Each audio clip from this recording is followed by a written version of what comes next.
बिरसा मुंडा को कोटि कोटि नमन करते हुए नीलांबर पीतांबर सिद्धू कानू और तमाम महापुरुषों को कोटि कोटि नमन करते हुए इस भारत देश में बहुजन समाज में बहुजन चिंतन के रूप में जन्मे हमारे तमाम महापुरुष उनके चरणों में कोटि कोटि नमन करते हुए आज इस कार्यक्रम में उपस्थित हमारे आजाद समाज पार्टी के प्रदेश अध्यक्ष माननीय भाई कासिम रजा जी, आजाद समाज पार्टी के उपाध्यक्ष भाई मुमताज खान जी भी, आजाद समाज पार्टी के वरीय महासचिव माननीय मधुसूदन कुमार जी, भीम आर्मी के प्रदेश प्रवक्ता योगेश जी, हमारे भाई जो काफी एक्टिव है पलामू में, मैंने उन्हें देखा कई एक आंदोलन में लड़कर अपने अधिकार को लेते हुए, भाई अजय सिंह चेरो जी, हमारे उपेंद्र जी, जिला अध्यक्ष शशि रंजन भारती जी और मंच पे उपस्थित जिनका मैं नाम नहीं ले पा रहा हूँ, वो तमाम हमारे साथीगण और तमाम हमारे सामने बैठे हुए पलामू के हमारे दिग्गज कार्यकर्ता, पलामू के जनता, हमारी माताएं बहनें, आप सबों को प्यार भरा सादर जय भीम। साथियों, आज पलामू की धरती पर ये जो कार्यकर्ता सम्मेलन का आयोजन किया गया है, विशेष संबंध आप सबों को जानकारी दे दी गई है। ये आने वाली विधानसभा 2024 के चुनाव को लेकर मद्देनजर रखते हुए ये की गई है। आप सबों ने देखा कि आज मंच पे बहुत ही भारी तादाद में पलामू की जनता ने आजाद समाज पार्टी का दामन थामा और अन्य दलों से लोगों ने आजाद समाज पार्टी का दामन थामा। मैं उन सभी साथियों को जो आजाद समाज पार्टी के लिए विश्वास दिखाया, उन सबों का दिल से स्वागत करता हूं और उन्हें विश्वास दिलाता हूं कि आपने जिस मंच को आज चुना है, आने वाला समय के सिकंदर आप हो, क्योंकि यहाँ के राष्ट्रीय नेता बड़े भाई चंद्रशेखर आजाद हैं। साथियों, बातें बहुत लंबी है, लेकिन चंद बातें मैं आप सबों से करना चाहता हूं। मंच जरूर है, लेकिन आप हमारे अपने भाई हैं, हमारे अपने माते बहन हैं। मैं आप सबों के बीच भाषण देने नहीं आया, मैं आप सबों के समक्ष बात करने के लिए आया हूं। वो वार्तालाप जो इस समाज ने आज तक एक दूसरे के साथ नहीं किया, ना सोचा, ना नीति तैयार किया। बस जिधर उनको मौका मिला वो लोग उनके पीछे हो लिए। साथियों, आप सभी को पता है कि बाबा साहब ने कितना अथक संघर्ष करके, कितनी कुर्बानियां दे करके इस देश में संविधान को स्थापित किया और आपके लिए अधिकार वहां पे निहित किए। आज वो तमाम अधिकार जो बाबा साहब ने संविधान में आपको निहित किए, जो दिए, वो तमाम अधिकार आज आप तक नहीं पहुंच पा रहे हैं। उसके पीछे कारण क्या है, आप जान रहे हैं? उसके पीछे सबसे बड़ा कारण है कि राजनीतिक व्यवस्था में हमारी भागीदारी का ना होना। बाबा साहब ने आपके लिए तमाम अधिकार लिखे, लेकिन वो अधिकार मिलना तो दूर की बात है, उल्टे जब से देश आजाद हुआ, देश आजाद होने के बाद भी इस देश के, जिसको हम बहुजन समाज कहते हैं, SC, ST, OBC और अल्पसंख्यक समुदाय, उनको अधिकार मिलना तो दूर, ये लोग अपने उत्पीड़न से ही परेशान हैं। इन लोगों के ऊपर देश आजाद होने के बाद भी आज तक इतनी भारी मात्रा में उत्पीड़न है कि ये अपने उत्पीड़न के लिए न्याय की गुहार लगाते लगाते अपने जीवन को गुजार रहे हैं। आज आप देख लीजिए, देश आजाद होने के बाद 77 साल गुजर गए। इन 77 साल गुजर जाने के उपरांत भी आज इस देश में जिस कल्पना को बाबा साहब ने स्थापित करने का जो सपना देखा था, क्या वो तमाम चीजें इस देश में स्थापित हो पाई है? बाबा साहब ने जो समानता का सपना देखा था इस देश के तमाम अल्पसंख्यक SC, ST और OBC समाज के लिए, क्या वो समानता हमारे लोगों को मिल पाई है? क्या हमारे लोगों का उत्पीड़न खत्म हो पाया है? आज आप देखिए, तमाम चीज जो हमारे महापुरुषों ने सपना देखा था, एक चीज भी धरातल पर उत्पन्न नहीं हो पाया, उसको लागू नहीं कर पाया। इसके पीछे कारण क्या है? इसके पीछे कारण है राजनीतिक सत्ता में बैठे हुए वो लोग जो मनुवाद तबके के लोग हैं, जो आपके अधिकार जो आप तक आपके अधिकारों को पहुंचने नहीं देना चाहते हैं, जो ये चाहते हैं कि आप दबे रहे, कुचले रहे, आप शोषित रहे, पीड़ित रहे, आप उनके आगे हमेशा सर झुका करके चले। ये उन लोग हैं। आज उस विधानसभा में, आज हमारे सदनों में, आज इस बहुजन समाज के लोगों की उपस्थिति बहुत ही कम मात्रा में है। ये कारण है कि आज हमारे अधिकार हमारे तक नहीं पहुंच पा रहे हैं। आज आप देखिए पूरे देश में अगर हम लोग लड़ाई लड़ रहे हैं तो वो उत्पीड़न के लिए लड़ाई लड़ रहे हैं, कहीं हत्या की लड़ाई लड़ रहे हैं, कहीं बलात्कार की लड़ाई लड़ रहे हैं, कहीं शिक्षा के लिए लड़ाई लड़ रहे हैं, कहीं रोजगार के लिए लड़ाई लड़ रहे हैं। आज झारखंड में भी अगर आप देखें तो दलित और मुसलमानों का जो स्थिति है वो बहुत ही बद से बदतर है, दयनीय है। आए दिन मैं देखता हूँ, आए दिन झारखंड के कोने कोने से मेरे पास फोन आता है, मैसेजेस आते हैं कि कहीं दलित की हत्या कर दी जा रही है, कहीं मुसलमानों का मॉब लिंचिंग कर दिया जा रहा है। रोजगार वगैरह तो दूर की बात है, हम तो अपने उत्पीड़न से बाहर नहीं आ पा रहे हैं। साथियों, इस बात को हम लोगों को समझना पड़ेगा। जो 77 सालों तक इस देश पे राज करते रहे जो राजनीतिक दल के सत्तारूढ़ पार्टी के लोग, हम लोगों ने उनसे बहुत उम्मीद लगाई। हमारे लोगों ने झोले भर भर के उनको वोट दिया। जब भाजपा मजबूत हुई तो हमारे लोगों ने भाजपा को वोट दिया, जब कांग्रेस मजबूत हुई तो हमारे लोगों ने कांग्रेस को वोट दिया, सिर्फ इसी आशा और इसी विश्वास पर कि कोई ना कोई राजनीतिक दल या कोई ना कोई नेता ऐसा निकलेगा जो हमारे दुखों और तकलीफों का हरण करेगा। लेकिन नहीं, ये आशा करते हुए हम 77 साल गुजार दिए और 77 साल तक हम वोटर बन के रह गए। इस देश में अगर हमारी तादाद 85% है और हम मानते हैं कि हमारी तादाद 85% है, तो अगर हम 85% समूह में है तो इस देश में सत्ता भी हमारी होनी चाहिए और सरकार भी हमारी होनी चाहिए। लेकिन नहीं, आज हमारी सत्ता और सरकार नहीं है।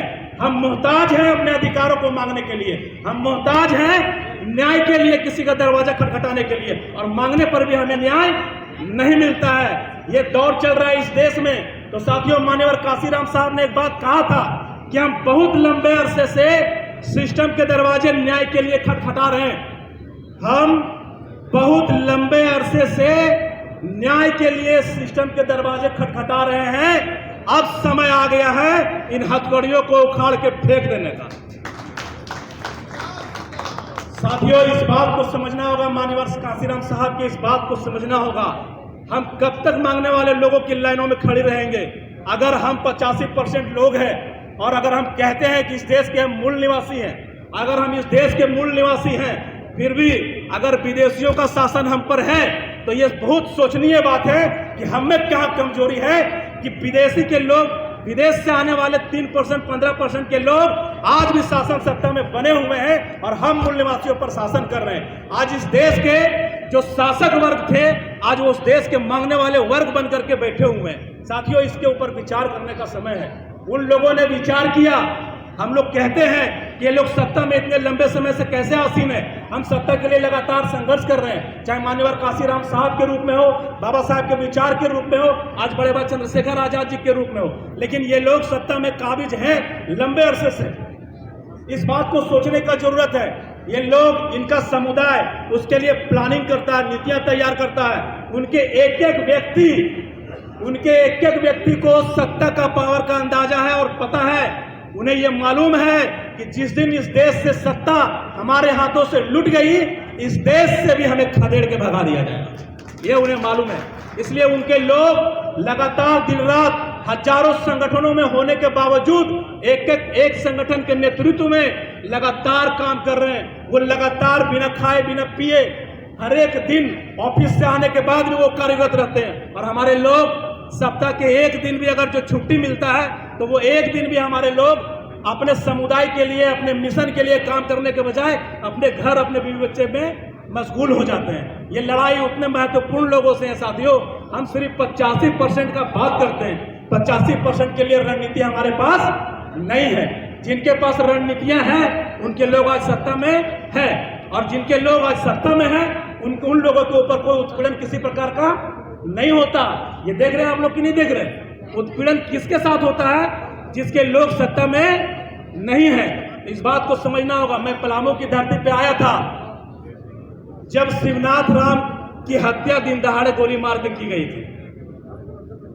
थाने में हमारे लोगों को डायरेक्टली धमकी दिया जाता है और आधे घंटे के भीतर गोली मार के हत्या कर दी जाती है। और इससे बड़ा क्राइम मैं उन प्रशासनिक अधिकारियों का मानता हूं कि जो ऐसे हत्यारों को गिरफ्तार करने के बजाय उन्हें संरक्षण देने का काम करते हैं। भीम आर्मी के हमारे तमाम साथियों के जानकारी के बाद मैं इस पलामू की धरती पे आया था और बहुत इतना भावी तरीका से उसमें आंदोलन हम लोगों ने किया और 2 दिनों के भीतर उस हत्यारे की गिरफ्तारी हुई और उनके तमाम अधिकार उनके परिवारों को हम लोगों ने दिलाने का काम किया था। सिर्फ यही नहीं, पलामू की धरती पे मेरा कई एक बार आगमन हुआ है, लेकिन साथियों ये हम समझाना चाह रहे हैं आप लोगों को कि उत्पीड़न होगा और उत्पीड़न के बाद न्याय के लिए भीम आर्मी तो लड़ाई लड़ने आ जाएगी और भीम आर्मी लड़ती है न्याय के लिए, लेकिन आप सोचिए कब तक भीम आर्मी न्याय के लिए लड़ाई लड़ती रहेगी? जब हमारे पास व्यवस्था है और हमारे हाथों में वोटों की शक्ति है तो हम अपने लोगों को सदनों में भेज सकते हैं, हाँ या ना?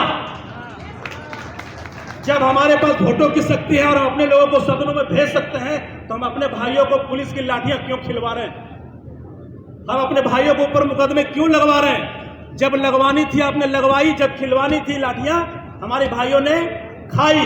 लेकिन साथियों ये समय है, ये दौर है, आप ये दिखाइए अपने वोटों को एकीकरण करके और अपने समाज के, बहुजन समाज के जो संविधान प्रेमी लोग हैं, जो बहुजन विजन के ऊपर विश्वास रखते हैं, जो बाबा साहब की विचारधारा को इस देश में स्थापित करना चाहते हैं, जो मान्यवर काशीराम साहब के फॉलोअर्स हैं, ऐसे हमारे लोगों को चुन करके हम लोगों को सदनों में भेजने का समय है और हम लोग भेज सकते हैं। अगर हम लोग एक दूसरे के वोटों को एकीकृत कर लिए, एकजुट कर लिए और इस बहुजन समाज, बिखरे हुए समाज में यदि भाईचारा पैदा कर लिए तो इस देश का छोड़ दीजिए, इस राज्य का सिर्फ विधानसभा और एमएलए और सिर्फ सांसद ही हमारा नहीं होगा। अगर हम लोगों ने प्रण कर लिया तो यहाँ का एक एक मुखिया, एक एक सरपंच भी हमारा होगा। ये शक्ति है हमारी वोटों। मैं आप सबों से यह अपील करना चाहता हूं कि साथियों, सिर्फ बहुजन विचारधारा के हम लोग बात ना करें, बहुजन विचारधारा के ऊपर हम लोगों को अमल करना है और अमल करते हुए जिस लड़ाई को हमारे महापुरुषों ने शुरू किया था उस लड़ाई को हमें जीत में बदलना है। आज बड़े भाई चंद्रशेखर आजाद जी का जीत आप सबों के लिए गौरवान्वित करने वाली बात है या नहीं? चंद्रशेखर आजाद जी के जीत से आप सभी गौरवान्वित हैं? आप चाहते हैं कि चंद्रशेखर आजाद जी के हाथों को मजबूत करें? तो एक चंद्रशेखर आजाद जी अगर सांसद बन गए तो अकेला संसद में तो चंद्रशेखर आजाद जी ही बोलेंगे। क्या आपको नहीं लगता कि उनके सपोर्ट में हमें पूरे देश से कई एक संसद को चुन करके उनके सपोर्ट में भेजना चाहिए, कई एक विधायकों को चुन करके हमको सदनों में भेजना चाहिए? क्या ये बात लगती है आपको? अगर ये चीज करने में हम लोग सफल हो गए तो आप यकीन मानिए हम न्याय मांगने वालों में से नहीं रह जाएंगे। हम न्याय करेंगे कि हमारे साथ क्या होगा, ये हमारे हाथों में होगा। साथियों, खुद को एक झूठ करें, बहुत सारी बातें हैं, बहुत लंबी बातें हैं, लेकिन हम चाहेंगे कि हमारे प्रदेश अध्यक्ष माननीय काशिफ रजा जी को भी हम लोग सुने। मैं तो कई एक बार आप सबों के बीच प्रस्तुत भी हो चुका हूं, अपनी बातों को रखा भी हूं, लेकिन मैं इस बार आप सबों से विशेष करके ये बात कहने आया हूं कि इस बार आने वाला विधानसभा चुनाव में आप अपनी शक्ति का, एकजुटता का इस प्रकार परिचय दें कि बड़े भाई चंद्रशेखर आजाद उत्तर प्रदेश में बैठ करके ये महसूस करें कि झारखंड वासियों में सिर्फ एकता ही नहीं आई है, जागृति ही नहीं आई है, बल्कि वोटों के समझ आ गया है और ये लोग अब अपने लोगों को सदनों में बिठाने का रास्ता देख लिए हैं। ये विश्वास आप लोगों से लेने के लिए आए। तो क्या मैं आश्वस्त रहूं कि इस बार पलामू की धरती से जितनी विधानसभाओं पर आजाद समाज पार्टी चुनाव लड़ेगी, आप सभी तमाम दिग्गज साथी, दिग्गज कार्यकर्ता, हमारी माता बहनें और बुद्धिजीवी वर्ग क्या यह आश्वासन देते हैं कि यहां से हमारे सभी विधायक जीत के सदन जा रहे हैं? हम आपसे वादा ले रहे हैं और इतना छोटे शब्दों में वादा नहीं, आधे मन से वादा नहीं होता है। क्या आप वादा कर रहे हैं यहां से सभी चुनाव लड़ने वालों को आप सदनों में भेज रहे हैं जिता के? चलिए, बहुत बहुत धन्यवाद, आप सबों का आभार। मैं अपनी वाणी को समाप्त करने से पहले मैं चाहूंगा कि आप सभी मेरे साथ एक बार कहें, जय भीम, जय भीम, जय भीम, जय भीम, जय भीम, जय संविधान, जय संविधान। बहुत बहुत